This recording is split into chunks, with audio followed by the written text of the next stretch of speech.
Going to start off this morning with a pop quiz.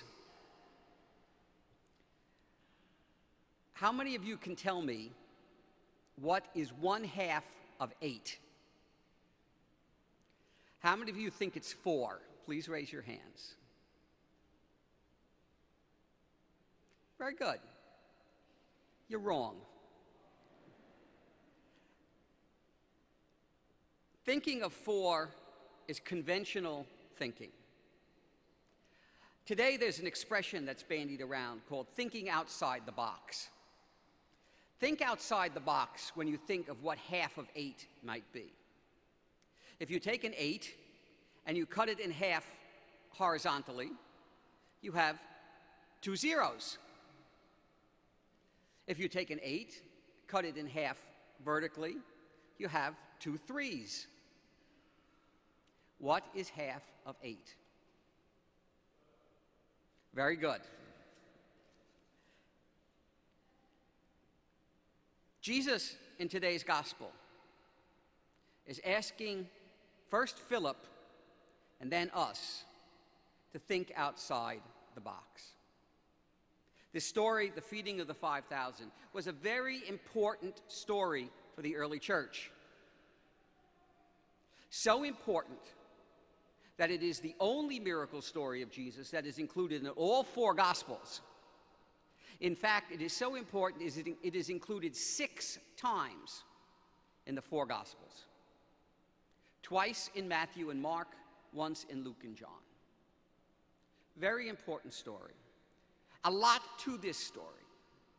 For me, it's talking about how you make a miracle.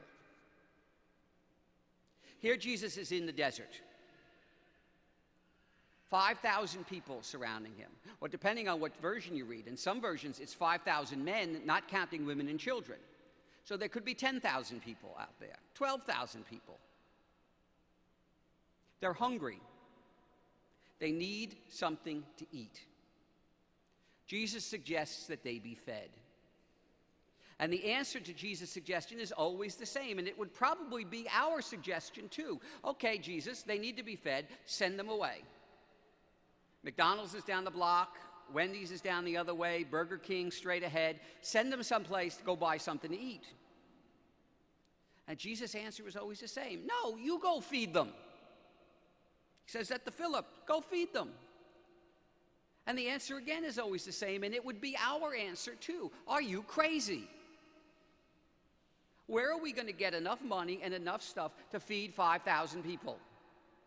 There's no way. Well, Jesus says, what have you got? Andrew says today, well, some kids got 5 loaves of bread and 2 fish. What's good at that for all these people? Jesus doesn't listen to them. Jesus takes the bread. First of all, he gives thanks, which is real important.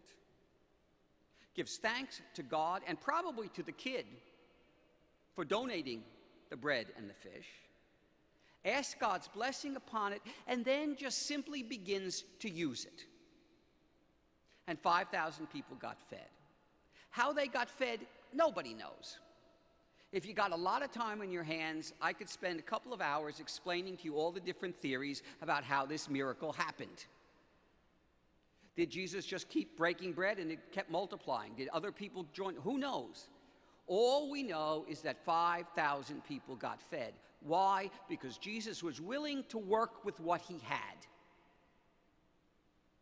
giving thanks to God and asking God's blessing. That's how you make miracles happen. You don't make miracles happen by telling everybody what can't be done.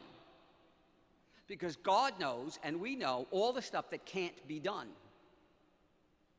You make miracles by doing the best you can with what you've got. Start working with what you've got. If you do nothing, nothing will be done. If you begin to do something, who knows what can happen? But the steps Jesus takes, I think, are also very important. First of all, we have to understand that everything we're going to use to make this miracle happen comes from God, and not from us.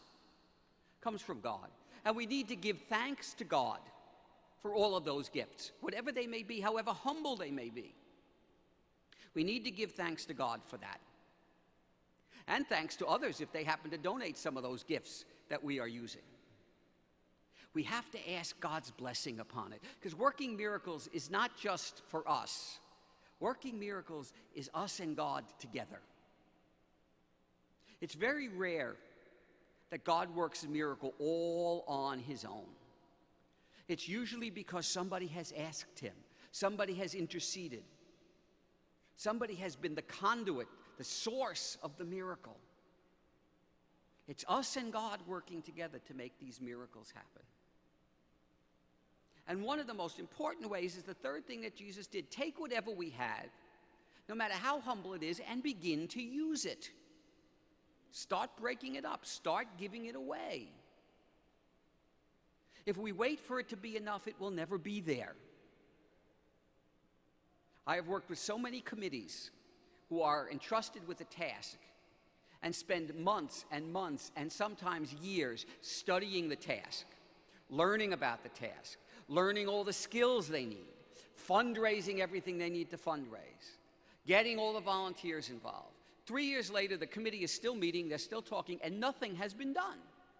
Well, we're not ready yet. Well, when will you be ready? Well, just a couple of more months. And I usually say, well, yeah, Christmas is coming in a couple of more months too. Will you be ready by then? We need to begin to start doing things and trust that God will help us. Trust that God will be our guide. And what's also important, too, is to understand that making a difference in someone's life does not necessarily mean we need to make a difference in the whole world's life. We often look at the problems of the world and say there are 5 million people in Africa that are starving today. I can't do anything about it. It's such a great problem. What can I do about it? Well, maybe there is nothing you can do. But what about the person who's living down the block from you who's starving today also? Can you make a difference in that person's life? The people torn by war and violence in the Middle East, how can you help them? Well, maybe you can't. But what about the young person down the block who's a victim of abuse, parental abuse, childhood abuse, all kinds of abuse? Can you do something to help them? Make a difference. And it doesn't matter how big a difference, but make a difference. Because if nobody does anything, then nothing ever gets done. Ever. You know that old story. A father invited his 3 sons to a banquet and told each of the sons, well, bring wine. You bring the wine with you.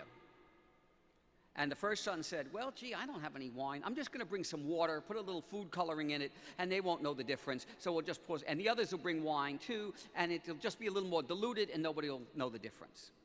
And fine, and he does that, and he pours it into the vat. Second son says exactly the same thing. Oh, someone else will do it. Don't worry about it. And he brings the water with him and pours it into the vat. Third son does exactly the same thing. And they get to the party, and everybody's drinking colored water because nobody brought the wine. Everybody thought someone else would do it. And if we wait for someone else to do it, it'll never get done. Do something. Make a difference, even if it's a little tiny difference. Give thanks to God for what you've been given. Ask God's blessing upon the work that you do, and take whatever it is you have, however little it may be, and begin to put it to work. And God will help you make a miracle. Maybe a little miracle, but a miracle nonetheless. An old man was walking along the beach one day at dawn, and he noticed a young boy ahead of him picking up starfish and flinging them into the sea. There had been a storm the night before, and hundreds of thousands of starfish had been washed onto the beach. He watched this for a while, and finally, catching up to the young boy, he asked him why he was doing this. And the young boy said, well, these starfish will die if they're left out in the morning sun. And the young man said to him, but this beach goes on for many, many miles, and there are hundreds of thousands of starfish. How can you make any difference? And the young boy picked up one starfish, looked at it, threw it into the safety of the water, and said, I made a difference for this one. If you can't make a difference for everyone in the world, make a difference for this one.